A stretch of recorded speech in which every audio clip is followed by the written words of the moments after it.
What's up, guys? Thanks for jumping on. On today's podcast, we've got Miguel Valdez from Valdez Strength and Conditioning. And this man is a phenomenal strength and conditioning coach to top boxing athletes, Muay Thai, Jiu-Jitsu. He trains youth as well. And he's just an all-around great guy. And it was a pleasure to chat with him. He is one of the best strength and conditioning coaches in Ontario, if not the whole country, training Team Canada and beyond. And join us as he talks about his approach to strength training in the realm of mixed martial arts. And if you look at his Instagram profile, he looks scary as hell, but trust me, he is an absolute sweetheart in person, and I can't wait for you guys to meet him. Let's go. Miguel Valdez on the podcast today. Let's get started. I'm super excited. Sweet. Yep. So, Miguel, what I'd like to do is just let the viewers know exactly where you're at right now and what you're doing now. And we're going to go through the background and all that fun stuff. Okay, cool. So I'm a strength coach out of Westside Athletic Club. Yeah. I work with a big demographic of clientele, but my bread and butter is more so with the combat athlete space. So guys that train in jiu-jitsu, boxing, Muay Thai, had some MMA fighters, Taekwondo, all the whole thing with it. So yeah, that's basically what I do. So then who are you training now? Right now, big roster of jiu-jitsu athletes. Any title holders or medalists? In the last month, we had, I think I was part of Team Canada for their training. Okay. So for the last few months, we were leading up to this World Championship out in Thailand this year. Yeah. So I had four people win that. Mm-hmm. And then there was another World Championship out in Dubai where I had a kid basically do back-to-back competitions, and he won that as well. So within the last month What's or his so, name? Zane Chaudhry. Chaudhry. So he's Canadian? Yeah, so he's 16. Yeah. He basically is from what I know of anyways, he's the only Canadian born that was able to win what they call the Grand Slam in the IBJJF, which is basically you win every single major tournament that they have around, which is 4 of them. So Pans, Europeans, Brasileiros, and then also Worlds. Okay. So he won all of them, and I'm pretty sure, from what I remember, he's the only Canadian born to ever do that. Okay. Yeah. So then Team Canada, and then who else? So Team Canada Jiu-Jitsu, and then I have a bunch of Muay Thai fighters as well that I train. Different age demographics too. A lot of them are kids. Some adults for that as well. They kind of interchange between fighting professional fights and amateur fights. Yeah. Professional boxing, I train Sarah Bailey. She was the fastest Canadian to ever win a world title. So she was the WBA flyweight champion. And then also a local guy named Donnie Foreman. He's a 3-0 pro now, had 3 KOs. So I helped him with his last training camp for his 3rd fight. And then He's boxing too, Donnie. He's boxing as well. And where's he out of? He's out of Brampton. Where's Sarah out of? She's out of Etobicoke. So how do these guys, how would they find you? How do they find you? Honestly, my entire clientele has been word of mouth and through Instagram. That's it. Yeah. I haven't done any advertising or anything like that. I think it helped being a jiu-jitsu athlete, because that's where I mainly found my initial amount of athletes. And then just because the combat space is just so small here, everyone tends to be crossing over in terms of friends and all that. So I started getting referrals through different people that I either trained with or knew that I did training, and it kind of just grew from there. And for you now at this point in your career, how long have you been doing it for? It's getting up to, I think, 6 years now. Okay, so in your head right now, all these athletes are mentally they have to crush it as well as physically. For right? sure. So for you too, when you look at yourself and your profession, for me too, I'm okay, I can the confidence is through the roof. Is that the same with you? You look at an athlete and you're okay, you want to get in shape, you want to do this is what we need to do, here we go. Yeah, I definitely find a lot of the confidence into going these competitions is just more through the preparation. Yeah. So making sure that diet's dialed in, the strength training part is dialed in, conditioning is dialed in, and the skills training is dialed in. And I find that an accumulation of all those things, all those boxes being checked, really just gets the initial confidence for it. And then depending on the fighter, how they like to prep for it and all that, then that's how they show up. So then what kind of coach are you? Are you like get off the floor, maggot, one more time, or are you or do you have to mold that to the fighter that you're at? Because I've played sports my whole life, Right. and I was always like, if somebody chewed me out, right? I reacted well to that. Okay, right. Whereas I knew other team players were like, what are you on me for? So do you ever have to deal with that? Honestly, I would say I'm pretty chill in the weight room. I look at the weight room even in terms of me getting started in it, the weight room was just always just fun for me. Okay. And that's basically what kept me consistent with it. All right. So especially with a lot of these sports where they're the kids are doing almost 20 hours. And these are legit kids. I have some kids that are 7 years old training with me, up to 16 and stuff. Just dedicating all this time towards skills training. And I find that with combat sports specifically, it's already such a humbling sport where it's you're going to lose probably pretty often before you start winning. You're probably going to get beat up a lot in training. Mm-hmm. It's tough on the body, tough mentally. So I like to use the weight room as an outside source of okay, we can progress here, we can have fun here. And hopefully in the long term or overall, what that does is it keeps you motivated to stay training, seeing progress in this area where it's more objective, especially in a sport where it's very subjective in terms of how you're progressing. So you'll do weight room, you'll do diet. I do some diet for some people. Any endurance or anything like that? Yeah. So basically, my training philosophy is there's a bunch of physical qualities within an athlete. So stuff like speed, power, strength, mobility, endurance. So my training, I try to encompass all those qualities throughout the year. Yeah. Especially because these guys compete year round. And then basically whatever the limiting factor for their performances, that's where I try to really focus on while still touching all the other qualities and keeping it in. So leading up to competition, we'll just kind of see where they're a little bit more deficient at. We'll hammer that out a little bit more. Yeah. So whether it's conditioning or whatever else, but yeah, we do all of it in our training. Jeez, I might not look like it now, but I used to be an athlete. This bag of milk wasn't always here. All right. So let's get through. How did you start? You mentioned you're from Brampton, right? Yeah. Okay. Tell us about that. Tell us how you got started, and because like I was saying before, what's your background? I'm Filipino. You're Filipino, right? When people think about jiu-jitsu and training and all that stuff, it's we've got to go somewhere exotic, and right. That's why I was saying I was expecting you to have an accent or something. Okay, true. But I mean, you're homegrown. Yeah. You know what I mean? So just tell us about that. So tell us where you're from, how you got into it. So just in general, even how I got started into sports. Well, even you're where you Brampton, born and raised. Yeah. Okay. Family. Yep. Big family around me. All of them still live on the same street together. Brothers, sisters. One brother, one sister. Yeah. And then and then I just have a bunch of cousins I was close to around my age. And again, we're all super tight. Parents. Yep. Yeah. Yep. Both of them still there too. Still in the same house you grew up in? Yeah. Oh, so we all grew up in one house, with my grandmother and stuff, and then everyone is as houses popped up on the street, they just How many people were in one house at one time?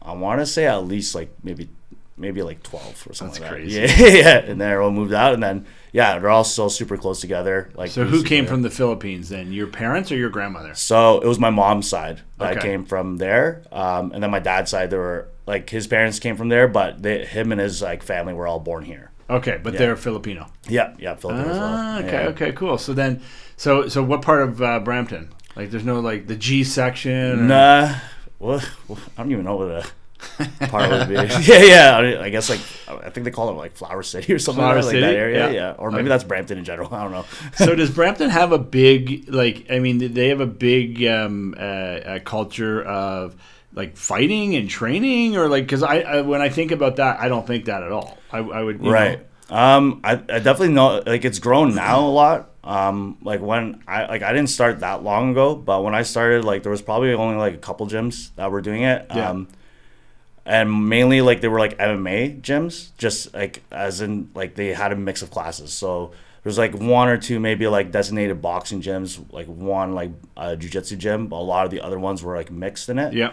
So the one I got started in was a MMA gym. Okay. But I only did the jiu-jitsu program out of there. Okay. Yeah. And you train yourself then, right? Like you're into jiu-jitsu or? Yeah. So I like initially I was in like powerlifting. So Yeah. that was the first sport that competitive swimming when I was really young. Powerlifting as like my main like I guess adult sport that I competed in. Yeah. And then from there I transitioned into jiu-jitsu. Okay. So like what stage in jiu-jitsu are you now? So I'm a purple belt in jiu-jitsu. And like so the powerlifting, you're those guys that leave all the chalk all over the gym. Yep, and all yep, that? yeah. Okay. We were the menaces out of Good Life, Yeah, making a mess out of things. Yeah. That's cool. That's cool. So the jiu-jitsu came in. Like, how did you transition from the powerlifting to like sports specific training? Right. Because there's a lot of little like whether it's like fast twitch muscles or Right. anything like that for specific sports, right? Right. So yeah, from like powerlifting, they gave me a really good baseline of strength. And then once I got started into jiu-jitsu, I think that was like a big like advantage of mine when I initially got started. Yeah. But at that time for powerlifting, like my only goal was to be as big as possible to move as much weight as I can. Yeah. So I was not in actual good shape. I Yeah. was just strong. So when I got into like flexibility wise. it was like everything was pretty terrible. Literally the only thing I could do was like move weight. Like I was around I'm around like what 5'7", 5'8". Yeah. The highest number I saw on the scale was 200. Okay. But it definitely probably moved past that for it. So when I started jiu-jitsu, like was again like pretty strong, but I got like manhandled by one of the kids there. Yeah. Like literally can't remember how many times I tapped. Like how old were him. you? I was probably, I think I was around like 24, 25. And how old was the kid?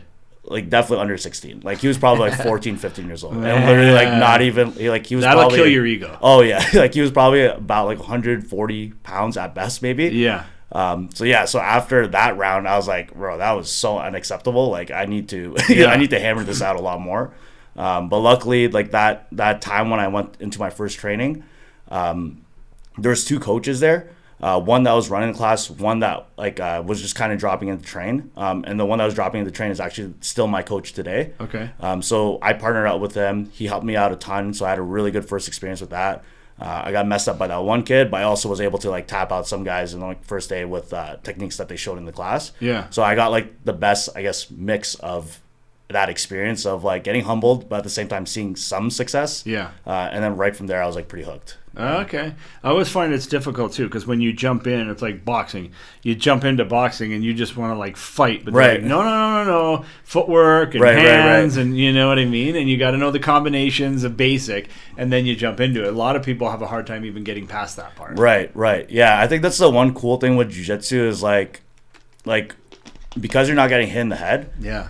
Like right away, they kind of throw you in the tank with like live rolling or like say positional work. Where like okay, we're all gonna start from this position, but once we say go, you guys do whatever from there. So, yeah, that was cool. So then from there, how did you get into so then you just kind of had a bit of a knack for like obviously strength training. Then I mean it's a different skill set to jump in right into the jiu-jitsu like strength training and jiu-jitsu, right? Yeah. So like how do they differ? So when I first coming from like that background where it was purely just like only strength wise, when I transitioned into it, that's when I started looking like outside of like, okay, what are other sports practices doing? Yeah. So that's when I got a little bit more into the actual like plyometric type work. So any sort of jumping, some sprinting and stuff like that. I kind of ventured off like a little. That's explosive stuff. Yeah, like more of like the fast twitch, like explosive type work. And then I kind of like ventured off like checking out different areas in terms of like what these guys are doing, what other people are doing. Really broadened my scope in terms of like, okay, what like training as a whole is. Yeah. But recently now like coming back into more like, okay, what's my philosophy or what's my take on it? Yeah. I've kind of reverted back more into like the traditional strength training stuff, but just now managing it in a way that it doesn't hinder your progress in your sport. So if you were just to do a full-on powerlifting program where it's fully just specific to getting as strong as possible in the gym, that would hinder your ability to recover and progress in the sport. Yeah. So you're still using all the principles of like good strength training, but now just like managing the load to allowed to not hinder your practice and your competition. And you're still and at the same time, you're still more your flexibility doing the training as well, right? Yeah. So if you jump into that, then like I was head football coach, and he was really big on, like deadlifts, hang cleans, like full cleans, like anything, any press, like anything that you're kind of using your core and your whole body with, right? So even if you did shoulder presses with a barbell, you would, bend down and come up. So you're like, it's almost like you're it's not isolated, but your whole body's in motion with that. Right. Yeah. Right? I do a lot of that stuff now with my guys. Like everyone that I work with uses a barbell. Yeah. So there's like movement patterns that I like to cover. So like squatting, hinging, which would be more like the deadlift. Okay. Pressing. So like kind of like the shoulder press you were just talking about, but also bench pressing. Stuff for pulling. So pull-ups, chin-ups, rows and stuff like that. Yeah. And then core work as well, as another pattern that I kind of move through. So I cover all of those things, and I really like the barbells for it. Yeah. But then again, depending on like the context of like where the athlete's coming from, then from that like general like approach, then we could specify it more so towards the athlete rather than the sport itself. Yes. Okay. Yeah. So so where did you get the confidence to, like, do you compete yourself? Yeah, I still compete. Okay. But you're like, are you competing high end, or are you right now just like locally? Yeah. Do you want to? Yeah, I still have like it's been tough. Are you too old? No. They have gladly they have master's divisions. Yeah, so okay. 30 plus. They got some brackets for that. I'll still jump in with the adults and stuff too. Yeah. But at the moment, it's just been like kind of tough with like more just now focusing on the coaching side of it. Yeah. I was like almost pretty much like a full-time athlete for like the first couple of years I was training jiu-jitsu. Yeah. Before starting coaching. And then once I started coaching, I kind of fully dove into that and really cut back on my training and focused more on that part of my career. Okay, fair enough. So then, but you still do like you're like do you do other forms of MMA fighting, or is it just jiu-jitsu? You got your ears going on, and like you look like a fighter, right? Just jiu-jitsu for the most part in terms of like with hard training towards competition. Yeah. But since starting at West End, like I started boxing with like Stevie. Yeah. So learning from him and then learning from Sarah as well. So I've like in general, what I like having is basically like a grounded like approach to it. So for example, if I stopped competing, like I'd be able to still train and I'd still be able to work with all the clients I have. But I feel like when you stop doing the thing that your athletes are doing, it kind of removes you like a certain distance away from what like actually is happening with them. Yes. So being in competition, I just feel like it helps me like still stay understanding with what the demands are on these guys when leading up to competitions, what emotions they're feeling and all that. Yeah. And I feel like that just helps me have a better perspective in terms of how to approach their training for it. Yeah. Okay, that makes sense. So then, how did your Team Canada, Muay Thai, boxing. Yep. Okay. So how did you kind of get into this? Like, I mean, I assume there's a lot of people that do strength training for different athletes. Okay. Right. How did you get into you're dealing with some of the best athletes in Canada or in North America, correct?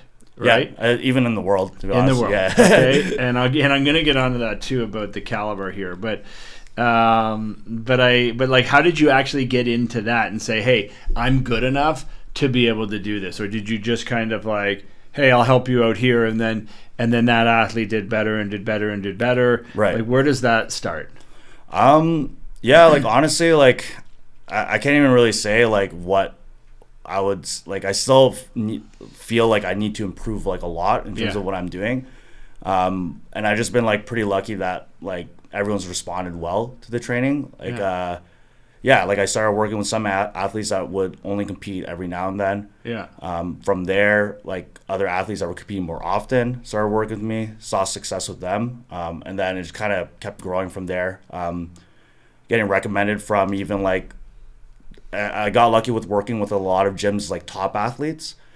So once I got good and worked with them, build relationships with the coaches of those gyms, they started referring me out. And kind of just like that's how I guess it built from there. And just seeing how the athletes respond, they're still liking the training, having a lot of fun with it, seeing success in it. That's what I guess like gives me confidence in that. But you do both, right? Like you're doing like, top athletes. Yeah. You're doing kids. Do you do like, middle age? Like what do you... Yeah. You know what I mean? Like in terms of like demographic side training stuff. Yeah, I still train like a lot of general population, like people that aren't in any sports. They just want to use a gym to get fit. Yeah. Like oldest client I have is probably like 62, 63-ish. And then again, youngest client I have is like 7. So I work with like a wide range of people, some for sport, some for not. But I find that again, like with having more like principle-based approach to things, like allows you to be able to work with a bunch of different demographics. So go into that principle-based. Like, what do you mean by that? So like principles of like what we're using the gym for. It's like to get stronger. So everyone, irregardless of what the end goal is or like what your purpose is for it, everyone can benefit from getting stronger. Like using principles in terms of like also again like not being so stuck on like a single methodology. So some people get really stuck on like this is the only way we train. And then I think that's what kind of like only funnels a certain type of person to be able to work with them. But again, like I look at it as like a pretty broad scope. And then with like all the other things in mind, what I know is like good strength training, that's how we can customize the training towards that person. So even a lot of this like 60-year-olds, like if you were to look, or even say, for example, different athletes, if I were to just give you or show you the videos of these athletes training, like unless they have like cauliflower ear or something very obvious, you probably wouldn't be able to tell what their actual sport is. And then that's how I like to basically train people is like generally the weight room is for X amount of like these reasons. And then the rest kind of gets handled in your sport. Okay. So then and I mean, I can understand that like with that too, like you have like, I mean, for years, like I could see guys doing like hang cleans or squats and the form is just absolute shit. And then they get hurt and then they don't do it anymore. Like for you too, is there some degree of going back to basics? Like, cause even me, sometimes I'll like if I hit a weight, I haven't done it in a while, but it would be, I do a lighter weight, but try to focus on a form. And I think a lot of people just want to do heavy weight. I mean, like for all like the movements that we have, like there's all these like progressions and regressions of it. So again, like say for a squat, going down and up, bending at the knees, bending at the hips. Some people might squat with a barbell when they first start off the rip, like they're just good at it. So we can do that. Some people, they can't do it right away, so we'll have them do something like more like a goblet squat, like with a dumbbell instead. So again, like with the principle of like I want to still hit these patterns, but just depending on where you're at, that's what the exercise is going to look like, and that's what's going to be the more so customization towards your needs for it. And then eventually, once I get good at that, we progress to something else that's a little closer to it. But at the end, like I want basically everyone to be able to do all forms of squats like pretty proficiently, especially for combat sport athletes. Like injuries just happen all the time. They feel run down like more often. So some days we just won't be able to do a certain thing. But I like to make sure that they can still get training in. So we just modify that movement pattern to fit whatever state they're at the moment. So then, and I mean, and then for you too, if you have a client that's not listening to you, okay, like how do you just say, hey, listen, I can't help you, see you later, or are you like how do you bridge that? I think that's what working with the kids have been like really good with, like in terms of like being creative with how we can manage that approach. Like even like my first job was literally like being a swimming instructor. So teaching people how to swim, like like that was already like such a hard skill set to do, and like being a competitive swimmer beforehand too really taught me like how to manage like, okay, this is the full stroke, but we're not going to do this all the time. We're going to have drills that lead you up to it. So really like kind of figuring out with the person like, okay, what is going to work with them? We'll hammer those out, and then I'm going to sprinkle in slowly some things they may not be so comfortable with, but because they're getting so much of what they already like or want, more than likely they're going to trust me enough to be like, okay, this other stuff that I wasn't comfortable with it's probably a good idea. Yes, yeah, and that makes sense, right? Yeah. But yeah, and I was just thinking, like, because I always deal with, like, you know, real estate training and all that, and sometimes I always think like if you're not going to listen and do what I ask you to do, I can't help you. Right. Yeah. You know what I mean? And because there's some degree of that, because as a coach, then, you know, your production is based on what they do to some degree, right? Right. Yeah. I think the thing that's been like really helpful, like, so again, like using the kids as an example. So I have like some kids, like they really don't care for the weight room. Yeah. But they like their sport a lot. Yeah. So like luckily I'll have some examples of kids around their age doing really well. And at some point throughout our sessions, they're probably gonna get curious of like, oh, well, why is this kid doing so well? Yeah. And I can be like, well, their training kind of looks like this, kind of looks like that. And they get like a little bit of a spark where it's like, okay, maybe I should start trying to do some of that. Yeah. Even if like, say for example, one of my kids, he just loves deadlifting. Yeah. So we hammer out some deadlifts, and then when it stalls out, he gets frustrated. It's like, oh, why is it not going up? And then I'll be like, well, if you want your deadlift to go up, we also should be doing X amount of things. Yeah. And then with that like motivation of like, well, I want my deadlift to go up, so now I'm going to do all these other things that I probably wouldn't have wanted to do if I didn't have this one like motivating like lift to do it. Yeah. So just playing around, just seeing what ticks for someone. Some people, they don't really care. Yeah. They just want to move. So I'm like, okay, Ben, this is your session. Like, if this is what you want to do, we can go do that. And then eventually, like, whatever you want out of this, then we'll go ahead and do it. So for your pro athletes then, do you do like meal prep and stuff like that? Or are you just like to some degree they have to, they know what their body's like and they have to deal with that? Because they're doing, you know, whether it's boxing, you're doing sparring, or you're doing endurance or whatever, right? Right. Yeah, like most of the time. Do you focus on diet? Like, if I'm going to train you, you have a diet, or like, because you're more like a strength, right? Yeah. It's not like, you know, I'm leaning you, like these guys are already there. Yeah, like I'll give like some suggestions, some guidelines around that.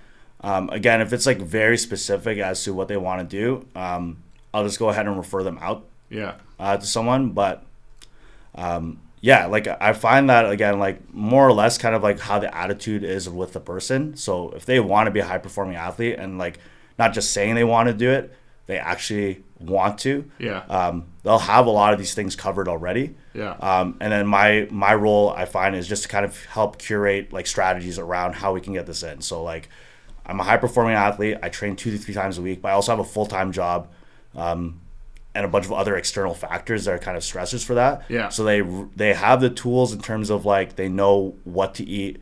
So then my role, I would say, like the lowest hanging fruit was be like, okay, how do we get that in now? And then that's why I could kind of help them with that. Okay, so you deal with that.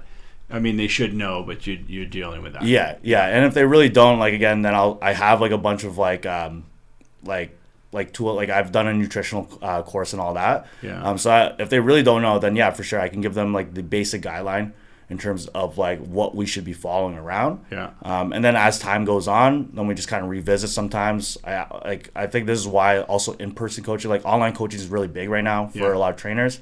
But I really like in-person coaching for the conversations that I have with my clients frequently. And the relationships you get, right? Exactly. Like the trust is important. For sure. So in your family too, do you have, like, is there any other athletes, like your dad or brothers or cousins or? All my cousins at one point did competitive dance together. I was the only one that did competitive dance. Dance? Yeah. Like break dance or like literally like jazz, hip hop, ballet, all that stuff. Okay. They all did that at one point. One of my cousins, he got into boxing. He's like a much younger cousin than me, but he also trained initially before me at that MMA gym. When I started jiu-jitsu, and then another cousin started jiu-jitsu with like maybe a few years ago now with me. What about your dad? Can he still kick your ass? I'm gonna say the dad strength probably still there. I'm just gonna give it to him. Dad's have a way of scaring the shit out of you, no matter what age. That's awesome. So okay, so then let's jump in. Like so, Team Canada, all right? Like, what's happened there? So it's jiu-jitsu for Team Canada.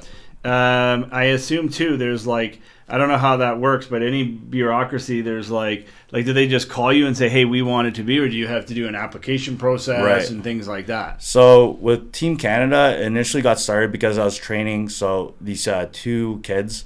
What age? I think now they're 18 and 19 or 17 and 19. Okay. But I was training them for a good couple years. They had really good success. One of them this year, Ethan Wong, he won Worlds and Pans. Yeah. But through training them, their mom was actually organizing a lot of things for Team Canada. Yeah. So I think just through that trust built through there, she just threw out the idea of wanting to do it. So yeah, and then it was pretty smooth from there. I didn't do anything crazy. Oh yeah. Yeah. So you got in. Obviously, you have to do applications and all that stuff, or no. There's no criminal record checks, no nothing. I just sent them the gym location, sent them the waiver, and then we were good to go. Did you go with them on the tour? No, I wish I was able to this time. Yeah, it would have been sick. That would have been awesome. Next time around. Okay, that makes sense. So then, what kind of success did Team Canada have in jiu-jitsu? I assume this is Team Canada. They do world tournaments, but is this Olympics, or is this So this this would be was specifically for this one organization called the JJIF. So they rotate between locations in terms of where they compete. So this year was in Thailand. But basically anyone who won or placed silver at nationals was part of Team Canada. So basically I trained them for the last few months. And then from there, I think we got 4 golds, at least with the people that I worked with anyways, 4 golds, 2 silver medalists, and then I think about 5 bronze medalists out of it. Wow. And in the rankings, so for masters athletes, 30 plus, we Canada placed first. Yeah. For the adults, Canada placed second. Okay. Yeah, so did pretty good in the team rankings as well. And then the athletes I trained also crushed it pretty good. So then, I guess that just leads to the next. Right. So you got Team Canada. Zane Chadi is Chaudhry, yeah. And he is what? Jiu-jitsu? Yeah, jiu-jitsu for it. Yeah. Okay, and then he's not on Team Canada, or he is? He is part of Team Canada, but I train him separately. So a lot of the guys that are part of even a lot of Team Canada Muay Thai and stuff. Yeah. A lot of these fighters part of it. I basically trained individually.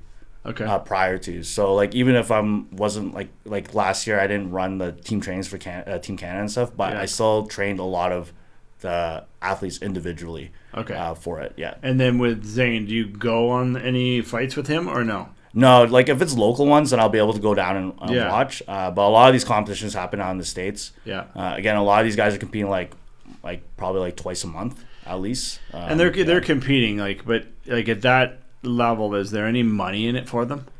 No money in it for it. Yeah. Just right? the money for jiu-jitsu is kind of based off of the model, at least that I've seen. You accumulate all these accolades, and then from there that boosts your reputation to be able to either run seminars, be a coach, sell instructionals. Instructionals online is a pretty big thing for jiu-jitsu. Yeah. Some competitions they do offer money for it, but it's usually only for the black belts, or again certain competitions to do it. Yeah. It's starting to do it a little bit more now, but again it's very specific circumstances that offer money for it. So then with Sarah Bailey, and then Donnie Foreman, those guys are boxers. Yeah, but they're on the national stage. So they're professional boxers now. So they both had amateur careers. Yeah. With it, I started working with them as they were pros. So with that one, it'd be they fight out of here, but the titles or what they're fighting for also is world for a world ranking and stuff like that. Right. So Sarah won a world title, WBC. Hers was WBA, but yeah, one of the 4 there. She won WBA, defended it a couple times as well. And that's what she was saying too. There's 4 belts, right? Yeah. And those belts are primarily North America. From what I understand with it. Okay. So how did you get hooked up with her? So funny enough, I started at West End probably now close to 3 years. So around the same time that I started, her and Stevie were coming in as well. Yeah. So with like basically within like maybe like 6 months of us being there, like getting to know each other and all that, I basically just gave the gym owner the option to be like, hey, I'm trying to train more. Like I want to help the gym out. I want to be able to train like and help out like the athletes out of here. I can offer some sponsorships like to go ahead and try and like work with these guys. Yeah. And then a big one for me is like female fighters. Like I like working with like female combat athletes like quite a bit.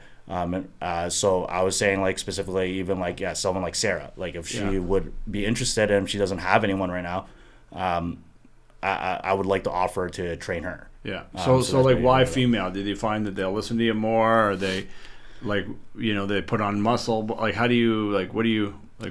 With the females, like I think obviously just in sports in general, like it's just not something really like they're not really that present in. Yeah. And especially in combat sports, like I find it a lot too, where it's like not really like again like pretty male dominant in terms of that. But a lot of these female fighters are like complete savages, like literally like some of the hardest working like clientele that I've had. So it's like more like that attitude and like supporting that. Yeah. That I like quite a bit. And then I find that also in terms of like strength training, it's always been something that's been like the back end for them, especially like for males it's already like a back end thing for a lot of athletes, but especially for them like with a bunch of like misconceptions of like what strength training does for them and all that. So I'm like someone that like really likes to go against the grain for things. Yeah. And even like fighting for like the underdog of stuff. So that's like something that I really enjoy as like a whole for what I do. Okay. So then with those fighters, do you go ringside? So just Sarah, I've gone in like the corner for. The other fighters, like I've helped like warm up and stuff like that. Like I've gone to some competitions. So like this year, when we went to do a training camp for Sarah in Vegas, there was a really big jiu-jitsu tournament happening over there. Yeah. So one of the clients that I work with pretty often throughout the week, her name's Isabelle. She's 15 years old now, but she had a big competition out there, so I helped her warm up and stuff and watched her competition with that.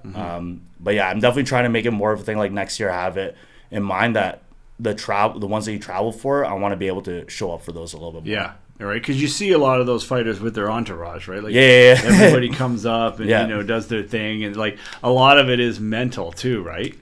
Yeah, for sure.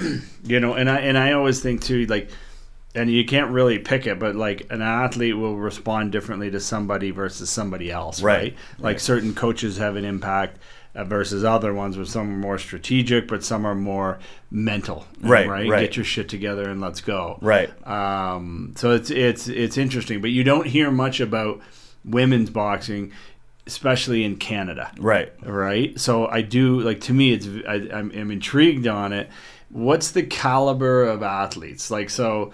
Like we always hear the Americans, like, I mean, for boxing anyways, like, and in MMA, right? Like they always have this, like, there's always these stories coming up from nothing, right? And, like the Diaz brothers, right? Rough as hell. And then I'm thinking like Canada, like Mississauga, like Brampton, like I mean, all those areas have their rough spots, but I wouldn't necessarily say it's like their environment shaped. It's more of a will, right, and a desire. Like I don't know Sarah's background or whatever, but I was just curious. How do you view that? Like, how do you view the crew that's in Canada when you look at other fighters? Like, are you watching a fight live on TV and saying, okay, my fighter would kick the shit out of that person? Yeah, like honestly speaking, like I think the caliber is there in terms of like what we have to show the world for things. Just obviously it's more of like, I guess, like exposure for it. Like we don't have the best exposure probably for a bunch of different reasons you kind of just listed right now. Like how they view it, but that's also why I like working with these guys here. Like going down to the States, you're probably gonna get like a revolving door of talent coming in. So many people, right? Exactly, yeah, and like because of that, like I like working here with people for that reason, because when a Canadian wins a world title, wins on like an international major stage, like that to me is super satisfying. To be like, again, like almost like the the area in which that you don't really look at as being high level caliber. Yeah. But then they're doing the thing and they're winning. So like I always kind of look at that too, and look at like jiu-jitsu, for instance. Like if someone's doing jiu-jitsu, I wouldn't think, okay, they're doing jiu-jitsu to compete in jiu-jitsu competitions. They're using it for their MMA, like, Right. you know, for a tool in their tool belt, right? Like Right. boxing and things like that. So like for like, do you like, I mean, growing up, obviously, like I can remember when the UFC kind of came in, and everybody was like, "What the hell?" Right, you know? right. Like, I mean, you had the old like Tank Abbotts, and you Yeah. know, but then you had, you know, and then all of a sudden, you know, it became more organized, it became more professional, and you know, we had those guys like GSP, Right. And I think he really started a lot of the trend for MMA in Canada, right? Yeah. I find in Quebec they are. Like, there's a little more competitiveness, Right. Okay, I mean, I'm not, you know, I don't want to isolate, but like even with football, like I see it. Like there'd be more, like they've got CJEP leagues, and there'd be more, like they would have more people go to a high school game than we would here at university type Right. thing, Right. So I guess for that, do you see more people jumping into the sport? Yeah. Like, are you continually seeing this, and do we see fighters that aren't just jiu-jitsu but like MMA or boxing really trying to get up to that level? Yeah, like honestly, like I think the space itself is like growing pretty rapidly. Yeah. Like I could speak for jiu-jitsu quite a bit, like in terms of like its popularity with people, like it's like a lot of the people that join into jiu-jitsu aren't like necessarily there for competition. They're like what we call like hobbyists. Like, Yeah. You're just training because they like the training. They like what they do It's for them. technical. Yeah, right? yeah, it's really good. Like in terms of like, all like different aspects in terms of improving yourself. So we have a lot of those people coming in, like literally, like some of them like heart surgeons and like Yeah. like crazy it's cool. high intense roles. But they'll come into jiu-jitsu like and have a good time with Blow that. off and some train. steam. Yeah. So I think the popularity with jiu-jitsu is growing quite a bit. As a sport for sure too.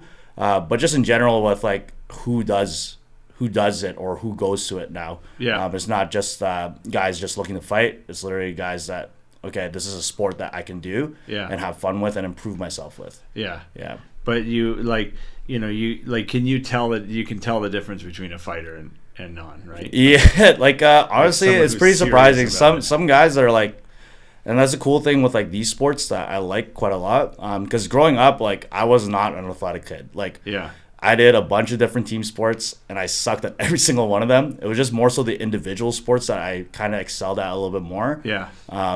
Because I could drill the shit out of it. Like Yeah. I could literally just like if I wanted to work hard at this. And you count. It's just you counting. Exactly. Yeah. So I think that's a cool thing with these sports, and even kind of as to why I take the approach that I do with like the strength training, that you could have the most like unathletically like non-gifted athlete, but if they work hard enough at it and they have the right attitude, they could like crush it. Like be super unassuming. You wouldn't even guess it. Like even some of the guys that I train with, like if I saw them walk around, I would not think anything of them. I love those videos. Yeah. They show like, you know, a title holder or something walking around, and you're like, he's what? Yeah, you know? just like it looks like literally like a guy that you would see at like a coffee shop reading a book, you know? Yeah, like, glasses. Yeah. You know what I mean? Yeah. So I mean, like that's the cool thing with like this sport, like that again, like work ethic does speak a lot into how you perform. Yeah.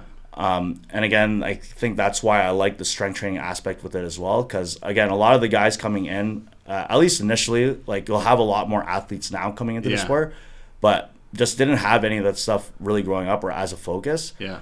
So my goal is just to overall make them more athletic. And with that athleticism and strength and stuff built up that they may And not that's have. like exercises like full range of motion, Yep. medicine balls, plyos. Yeah, the whole lot of Right? it. Yeah. Like core is really important with that, right? Yeah, I like a lot of core work for it, especially again like for jiu-jitsu where like you're just literally getting bent in half, like like willingly or unwillingly, you're getting folded. So like getting a strong like overall body, which is why I really push the strength training, is just super important because it's like for you to last in the sport, you need a pretty durable body. For it. Okay. So then, do you see yourself getting in more into the MMA realm? Yeah, that's Would something you like to? Yeah, like that's definitely something that I'd be really interested in like touching more into. Again, just because of the challenge of having like not just one sport that you're prepping for, you're basically throwing in a bunch of different disciplines into one area. So like that to me is super interesting to see how fighters deal with that, what their training like schedule even looks like for it. There's just like so many moving factors with it that makes it like pretty challenging in terms of how to work with it. Do you go to fights? Like if I want to go see a MMA fight in Ontario, where do I go? Let's see. There's one, I can't remember the name off the top of my head, but there's one that, Unified. Yeah. So they throw on professional fights pretty often in Ontario for it. So you could go see that. They're starting to throw some like amateur. And they're like with fights. Like the 3-ounce gloves or 5-ounce super small gloves, no protection or anything like that. They're just going in with it. Yeah. So like those ones, boxing fights are coming up quite a bit more now too. Like the one promotion that Sarah works with, United, they throw on really good shows throughout the year. They even started doing cool shows where it's like pro-am. So like first half of the card or the undercard is going to be amateur boxers. So they wear the headgear. They have different amount of rounds and all that. And then the last half is going to be the pro fighters. Okay. So we've had some fighters do a couple of those now. And so there's a bunch happening right now in Ontario. So it's called Unified, you said? Unified's for the MMA. Yeah. And then United Boxing is like I would say like the top end in terms of like. And that's just Canada based. Canada based, yeah. But United, they also get shown on Fight Pass for UFC. Oh, they do. Yeah. So a lot of the guys like now are getting funneled from like stuff like Unified. There's a couple other ones too. At different like provinces and stuff, but like a lot of those guys, like Dana White came to one of the Unified shows, I'm pretty sure. Really? And he was just scouting people out. Well, and that was my next question. Do you see the scouting? Like do you see people see a young fighter and say, "Hey, we're going to pay for your training. We're going to we want you over here." You know what I mean? Yeah, like I know. Do you see that? Yeah, like even with jiu-jitsu, like again, like and I think that's the hard part with like Canada in general, like a lot of good talent ends up getting outsourced somewhere else. Yeah. So there are really good Canadians that are coming out of like the country. Yeah. They just may not necessarily stay in here, but because of those reasons, like they may travel to a competition. Yeah. Say it's in the States, then a local gym or a gym that's big over there will see them and be like, hey, like I love how you do your sport, love how you fight. Yeah. Would you be interested in maybe like staying here a week? Just to try out our training and stuff. Yeah. And some people, they do the week, they come back. Some people, they do the week there and they're like, okay, this is a pretty good opportunity for me. I'm just going to stay here. No shit. Well, that's cool, man. Yeah. I like to see more Canadians, compete because you kind of see them every now and then. It's just if you're not in that business, you don't know the whole culture of what's happening, or if because I mean for when I think about fighting, like for the U.S., it's just like that's it. Right. Like, it's like, here you go. I mean, it's a show. Right. You know what I mean? And here, I just don't even see the promotions, right? Yeah. So, like, even on my, on my scrolling, if I'm doom scrolling, I'm like, So do you think that they could have, you think we need a little bit more notoriety in that realm in Canada? Or, like, you think we could support it? Because we do find, like even for our, like, the Jays, right? Like everybody loves the Jays when they're doing well, but like sometimes I'd go to a ball game and it's not like they're not having a great season, and there's hardly anybody in the stands, right? Where if you go to the U.S., even the shitty teams, they have these diehard followers, right? So like, can you see that or? Yeah, like even again with like so jiu-jitsu normally like the main organization is a private organization, so when you go out to say an international competition, you're representing the affiliation that you're with. Okay. So either the gym you're from or the affiliation, but not necessarily the country. Yeah. But like the cool thing that I saw with this last competition for the Worlds that was like Team Canada going was a bunch of people that normally wouldn't be training together. Normally would be competing against each other. But also now like getting together, helping each other out, supporting each other, and going to this tournament representing the country. So I like stuff like that. Like I think it's just tough with like certain sports like jiu-jitsu where it's not in the Olympics. So that kind of route isn't really surprised. Yeah, with it. It's a tough go. So then no, and that makes sense too, right? I always think that like for fighting and things like that, you as like Canada being 45 million people, right? And U.S. is 450 million people, and you're you know, you always wonder what you have, and then you don't really know until you actually get into it, right? Like it's like even for us with football, you're like looking at film and you're like, man, these guys are good.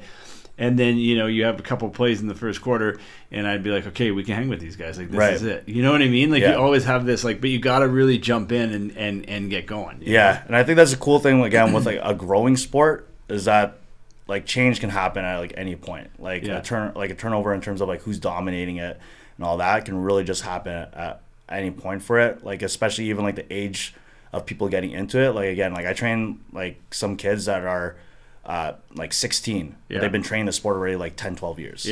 Yeah. So they're really like, now the sport is shifting in terms of like the prime age.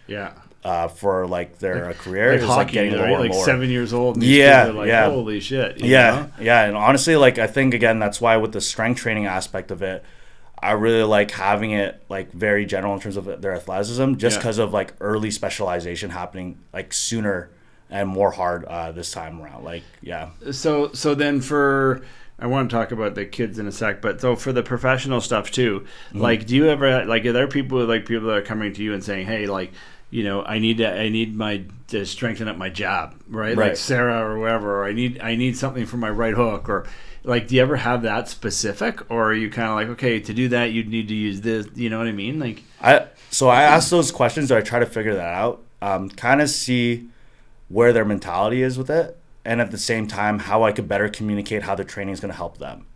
So for example, if like say they have a super specific thing that they want to increase like their power in or the speed or whatever, that just helps me bridge the gap in terms of communicating why the strength training is beneficial. Especially because I take such a general approach to it. So like a big thing that I'm into right now is kind of like almost like debunking a lot of stuff. So what people would see more like as like a functional type movement. And trying to debunk it in terms of like that looks like it would help the sport, but in my opinion it doesn't. This, like, the bread and butter, the fundamentals that we've already been doing is actually what helps increase the sport. But I think what those type of movements do really well at is like showing a fighter like how the weight room can help it. So now I'm just trying to find better ways to communicate how the general work, the fundamentals, help your sport as a whole for it. So and you're right. So then you're like, if somebody wants a stronger punch, it might not just start in the shoulder. It might start from the legs. Exactly. You know what I mean? So like, you want a stronger punch? Well, baseline for everything is going to be from like the legs. And then we increase that by squatting, we increase that by deadlifting, and doing all these other movements that help build the muscle in your legs and increase the amount of force they can produce. And then from there, it's like, okay, like, again, like I have like a mix of things that I know are just bread and butter. I don't want to take these out. These are going to be there. But at the same time, depending on the athlete and what clicks better for their confidence, especially leading up for a fight, we might throw in some movements that like really helps boost that up, so they walk away being like, okay, that was a good training session. So and then that gets them hooked a little bit more. Exactly. So then where do you see yourself, like as a, like, I mean, do you have a company name, or is it, you know, just your name? Like, you know, what do you call yourself, or how does that, like, where do you see your business as well going in the future? Like, are you, would you like this, like, jiu-jitsu seems to be a big passion, but like, would you like to do the MMA or go into more of the boxing realm? And do you see yourself as a coach to be like, you know, like, once you train a high caliber player that's or an athlete that's a title holder, you know how to do it, which gives you a whole different skill set, right? Which now all of a sudden you can do that to somebody else that's trying to achieve that. So like, do you see yourself being, you know, the trainer to the top athletes, or do you always kind of, you know, want to bridge? So like the company name is Valdez Strength and Performance. In terms of where I see myself, like, I don't ever really have like a long-term plan. Like, even getting into strength training, like, I literally quit the job that I had like on the phone. Like, I was like missing attendance so much at my old job. What was it? It was working with like the airport, like screening for it. So like an airport screening officer with that. It's a good job, isn't it? Like, it wasn't bad. And everything it was pretty decent. But yeah, like, literally, like, I was like, so when I started jiu-jitsu, I was already working there. Then I basically like self-learned with some help from like other barbers how to cut hair. So that was like technically the first business that I had. Yeah. Was cutting people's hair so I could cut hours out from my old work and make it more flexible. Yeah. And then just like I was just starting to be like calling in sick, like like I was literally giving any excuse possible to get out of work to just do more of the other stuff. Yeah. And then just like one time on the phone, they were like, "Hey, just want to make sure everything's okay. You haven't been in a bit." And I was like, "Yeah, I'm actually not coming back." and then basically that's basically how I kind of dive into things. It's just like, but that's tough too, right? Because you lose a guaranteed income. Yeah. But I was just like, you know what? I like this so much. I'm just gonna keep doing it and see where it kind of goes. So in terms of working with athletes and long-term plan with that, like for sure, like I want to work with a lot of high caliber athletes, but at the same time, again, like a lot of my passion and drive into this is like starting with like a kid that not even a kid that's gifted, like a kid that's unathletic. Yeah. And then working with them for a long period of time and just being like, okay, let's see how much you can improve. Let's see how much like we can do with this thing. And at the same time, like give a framework for like overall, like after maybe you're done with the sport or whatever, at least we had a good enough experience with this where it's like you're not just going to fully stop. You're going to keep going with this thing. But the athletes though got to get you like, because I find a lot of those, like you never really hear about the trainers. Right. Like, but they do get kind of passed around. Like you'll hear like, oh, he trained so-and-so or he trained so-and-so or, like this is a great team. We've got bang, bang, bang, bang, bang. You do see that a lot, right? When I mentioned those like entourages. Yeah.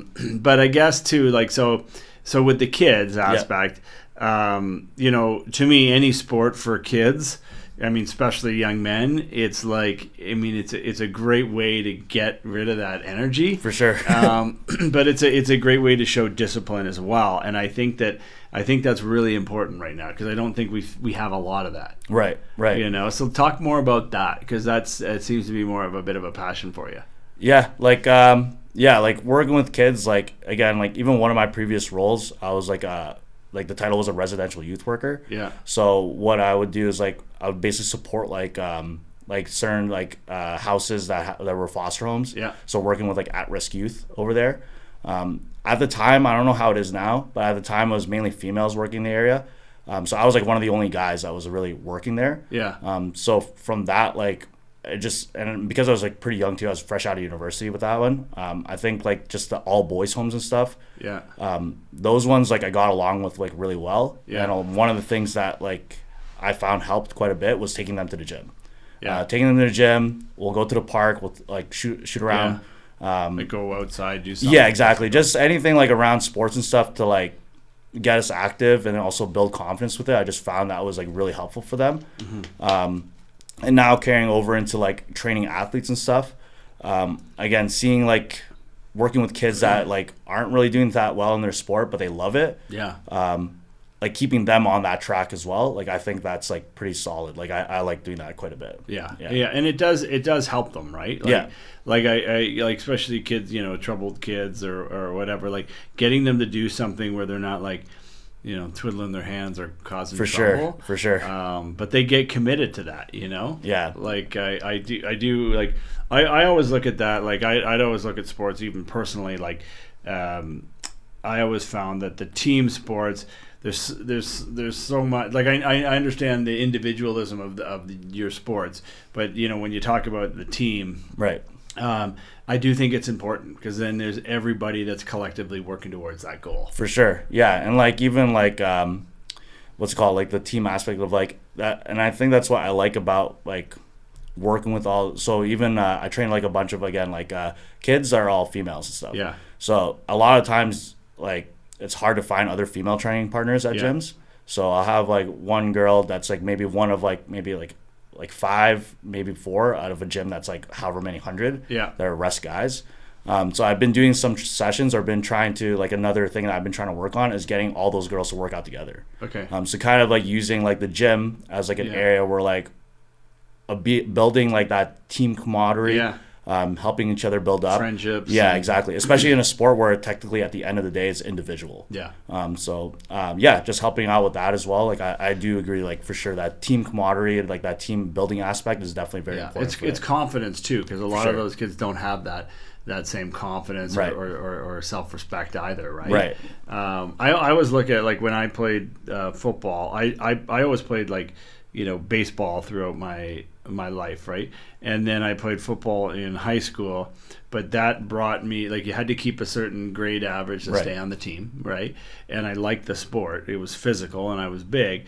But then that, like, the discipline that gave you allowed me to go, like, you excelled in that. It took you to university. So, and then graduated from university. You met a whole bunch of guys from across the country that were on the team. Right. And you still have, like, even now I see them and it's like,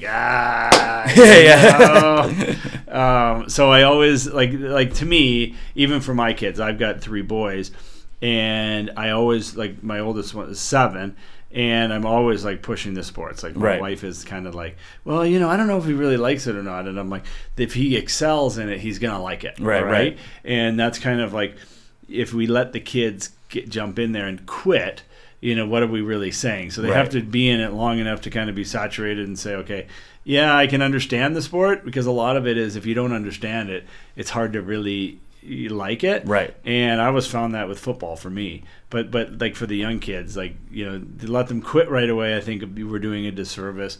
But at least we should try to find something that resonates with them. For sure. Yeah, and I think, like, that's another, like, thing, like, I try to, like, do even at the start of the session. Or, like, a big thing that I try to do with each session is, like, find a win out of that session. Yeah. So again, like, example for our sports, like, we're getting tapped out by people all the time.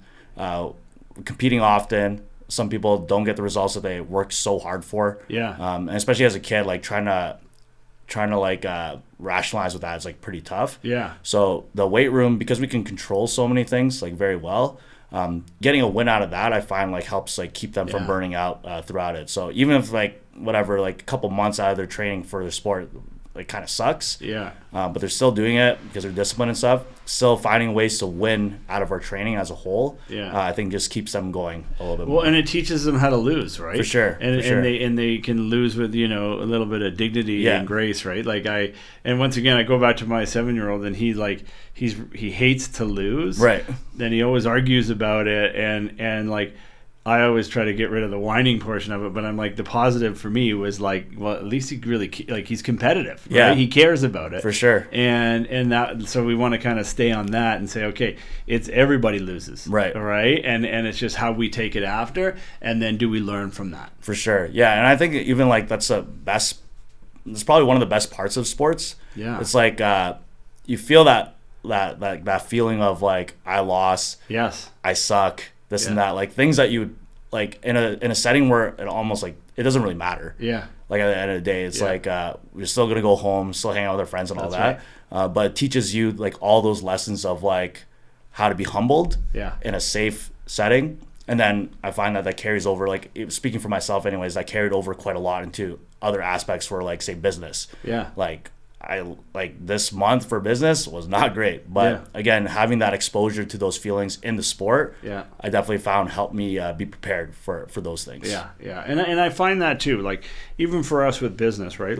Like sales are down, and naturally our sales are down. But in my head, I'm always like, okay, there's a way here to capitalize. Like, for sure. In a down market, we really got to show our stuff. Yeah. I have another client. He does, like, health food products, and I talked to him the other day, and he's like, oh shit, man, we're doing really well, because, like, in a market where, like, the economy's not going good, he's like, everybody wants to stay healthy, right? So, like, his sales are actually going up. Wow. Okay. True. Right. Which is kind of neat. So, like, for you too, like, I always kind of look at that and think, like, you're right. Like, some people might be like, okay, I'm tight for cash, I'm going to just, Miguel, I'm going to hold back on this training session, or only going to go half the time. Right. But I find, like, when mental health is really big. So, like, I think with any type of training, I think that affects your mental health. Right. For sure. And we talked about it with the kids. Yeah. But it's getting moving. Like, you hear some of these people talk about it, and they're like, just exercise. has so much to do with your mental health, and people don't realize that. Right. Yeah. Like again, like in terms of demographics I train, like I have a lot of people that are not in sport, but they're really high performers in either a job or their business. Yeah. It's funny too, because like even that's why I like looking at the attitude or seeing where the athlete's coming from a lot, because they share a lot of like everyone shares like very similar aspects. It just shows up in different areas. So yeah, maybe a sport, might be business, might be at your job. Yeah. But all these like different like aspects in terms of like where you're like mentally at. Yeah. You can see that crossover quite a bit. So yeah, like I think like with like the sports and all that teaches like delayed gratification quite well. Yeah. To stick to something, it's eventually going to turn up if you just work hard at it and stay at it. Yeah. Yeah.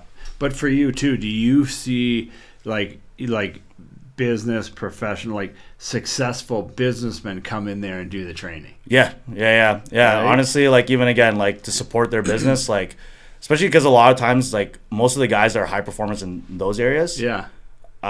Probably at the cost of being a high performer there, Yeah. sacrifice their health stuff. Yes. And then even like I had a conversation with one of my clients. He's like above 40 now, a business owner as well. And he was saying that like even the only reason why certain people fall behind isn't their work ethic, isn't anything to do with their actual work, but because they got sick or something happened. Again, mental burnout, or physically they just weren't healthy enough to maintain the work rate that they were able to get away with when they were younger. Yeah.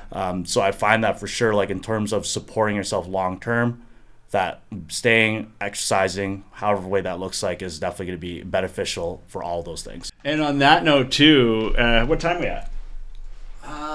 Hour and 8 minutes. Oh wow. Oh, wow.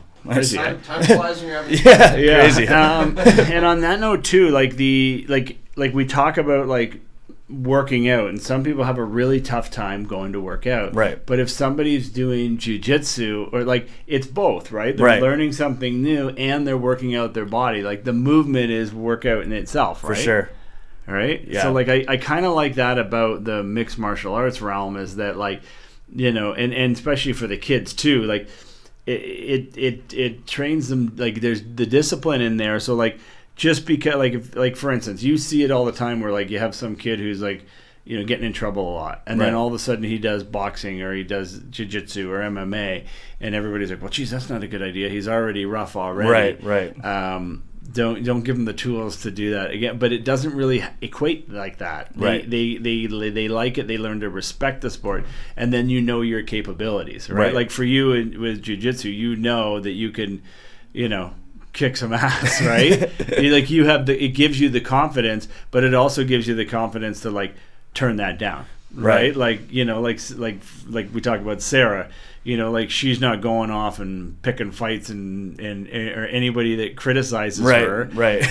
because you know what your abilities are, and I think that it's that control too, which is why the sport and the martial art is really important. For sure. And I even think like even building off of that, like the physical capabilities and all that, but Yeah. even like again going back to like mental wise, a lot of kids that are, in my opinion, like in these positions of like getting in trouble and stuff, a lot of it again is a self-confidence thing. Yeah. Whether it's like their ability to handle themselves, Yeah. or even like just their like outlook on or perspective on themselves. Yeah. And then getting into a sport where you can see success, you get a good community around you, like jiu-jitsu. I can speak up for like from my personal experience, like super welcoming, Yeah. Different age groups, different like such a diverse group of people, Yeah. but here for like one thing, Yeah. and creates like that team camaraderie in that sense. But also again, like building your self-worth or building like your perception of what you're worth Yeah. through getting wins, progressing, seeing progress in that sense, I think helps them out a ton for it. And so I guess what was I gonna say? Who do you think your biggest impact on you has been? Like, and on that note too, like, is there anybody that you come in contact with? You're like, man, that guy or that girl is just a freaking savage, Right, you right. know? Like, is there somebody out there that really pumps you up as well? Like Yeah, like in who's terms your of mentor? You know? Yeah, like for sure, like first and foremost, like my dad like was like very hard on me to like you're not allowed to quit. Yeah. Like you have to give it a real shot. So even though I sucked at all these sports, like I had to stay the course. Like I Yes. wasn't able to just quit halfway through with it. Which at the time you might have hated, but now Yeah, you can see it exactly. now, right? Yeah, and even like certain things like okay, we suck at this, so what we're gonna do is we're gonna do extra work outside of that. Like we would like he tried getting me to play hockey because he played hockey. Yeah, I could skate pretty good. yeah, Once I put that like stick in my hand, tried handling the puck, like absolutely, yeah, like it was not it. But Yeah. because of that, he was like, okay, we're gonna go skating. I'm thinking we're gonna have a good time. He's like, no, we're gonna stay in the back half, Yeah. and all you're gonna do is drills like Yes. for this hour. And then the last half, when they're clearing it out, getting ready for Zamboni, okay, now we can go around. yeah. So even just random examples of that, like that, like I hated at the time, but Yeah. it definitely built a lot of the habits I have now with everything that I tackle. Yeah. But definitely all the people that I work with in terms of like my clientele and athletes, all of them individually have something that like really inspires me. So for example, like that girl Isabella that I went to go see compete. Yeah. She fractured her toe in one of her trainings. And for jiu-jitsu, like you need your foot to be pretty intact Yeah. in order to do anything. She didn't say like I'm gonna take some time off. She just said, what can I do Yeah. if I can't use like my foot right now? So Yeah. we just did upper body, Tape crushed it that. up. Yeah, taped it up. Had like an air boot in. Like I have a bunch of videos of her with her air boot in, like just working out with that. Sarah like had a ton of adversity coming up with any of her fights and stuff. Like Yeah. one of them, she literally received an eye injury during one of her sparrings. Yeah. So she was having double vision and like blurry vision in one eye. So a lot of our training, she literally had an eye patch like Yeah. on her eye. Yeah. I just had to record videos to kind of hide it so Yeah. they wouldn't see it, obviously. But even stuff like that, where it was like, no, we're still going to do it. Yeah. We're not backing out of it, but we're just going to work with what we got. So a lot of these guys in combat sports, a bunch of adversity that they face. And then from there, they just go ahead and just deal with whatever cards they have and Yeah. then go with it. And Yeah. they go. Yeah. and because that's the opportunity that you have is there. There's no other choice. Yeah. You know, Yeah. like you can't just quit. Yeah.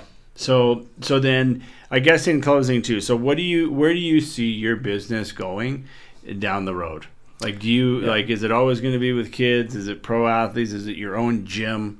Right. Right. You've got here. You got the West End Athletic Club. Who's the owner? Sylvia and Vinny. So are you gonna buy this from Sylvia and No, Vinny? no, I'm gonna stick with them for. Yeah? Yeah. They've treated me so well in terms of their gym, and again, I think that's the one thing that's really cool with our gym. Is like it just built like a really strong culture around Yeah. that. So again, like we have athletes coming in and training, but like I said, with anyone even outside the sport, they're all like high level professionals, Yeah. business or whatever else. So everyone really like learns from each other with that. Yeah. But in terms of like my plans going forward with Like it, you're not going back to the airport. You're not going no, back to youth no, working. no. Like this is it. This is fully it. Where do you see this? Where's the brand going? You know? Yeah. I just want to be like, I guess like one of like the top level trainers here. Yeah. I want to provide good training for everyone. Whatever level you're coming from. Of course, want to work with high level caliber athletes, but I would love to have kids that I've started from and build them up all the way through till they reach that point. Yeah. I think that would be like a very like the end goal for me to be like kind of getting kids in that are getting started. Yeah. Give them the good training all the way till wherever they see it through to. Yeah. Yeah, and that's pretty much it. Like honestly, like I just like, especially again like with burnout being like such a common thing. Yeah. Especially with kids, because again like they go so hard at it. Yeah. That eventually once they like reach a certain point, if the whatever factor isn't there for them to keep doing it, like you see such a drop off in that. So I want to be able to like increase the longevity, not just in their body, but even just in general, like showing them like because like this is like fun. Like at the end of the day, we're doing this because it's fun. And how that shows up is like what I want to try and provide for And them. fitness, like as a lifelong. Exactly, yeah. Because I think that's something even like a lot of people don't really look at is like we see all the athletes go through like their career and all that, but after they're done their career, it's kind of like where do they go? And you see a lot of athletes like fully drop off, like they don't do anything fitness related. A lot of mental health stuff too. Exactly, right? yeah. So that's why I like having the weight room there, because once you're done this training, like you can keep the weight room stuff. Like just because you're done your sport doesn't mean this stops. And if I give them a good enough experience while they're having that, like my hopes, it would increase the likelihood that they just keep doing the weightlifting stuff. Yeah. Yeah. But not your own gym or anything like that? No. I think I see myself like more working with like like I want to travel quite a bit, like check out other people. Like I love learning from other people in terms of like what they do. I'm like a super curious different countries or travel out, see that, come back, train everyone here. I'm expanding in terms of online as well. Like I have a couple programs online that people have been subscribing to. So every month they just kind of I give a program out. I keep in chat with them to make sure it's still going good. So expanding in that sense, but yeah, like I just basically what I'm doing now, and then just kind of scale it out a little bit bigger. That's awesome, Miguel. So if somebody wants to get a hold of you, how would they do that? They can reach me at Instagram, Valdez Strength and Performance. I don't have a website or anything, so that's literally like that's it. Reach me at.